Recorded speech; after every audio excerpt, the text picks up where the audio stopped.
আসসালামু আলাইকুম রহমতুল্লাহ। বন্ধুরা, এখন বাজে 4:40। আমরা রয়েছি বারাসাত হসপিটালে। আমরা জানো, আমার ছোটো ছেলের শরীর খারাপ ছিল, জ্বর। আলহামদুলিল্লাহ আজ থেকে খুবই সুস্থ। কালকের বিকাল থেকে ডাক্তারবাবুরা খুবই ভালো, ধন্যবাদ তাদের, খুবই মানবিক।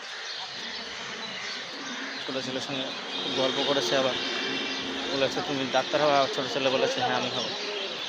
কোন ক্লাসে বললো? ক্লাস 8-এ বললো। প্রশ্ন ধরে বলছে হ্যাঁ ধরেন। বলছে না ঠিক আছে পরে। আনন্দ জায়গা বেশ, ডাক্তারবাবুরা খুবই ভালো, মানবিক।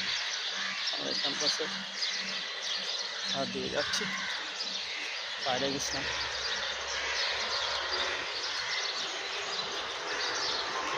বাজারের নামাজের পরে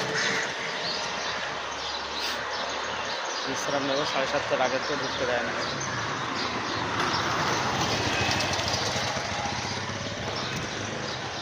এটা হচ্ছে রেশন।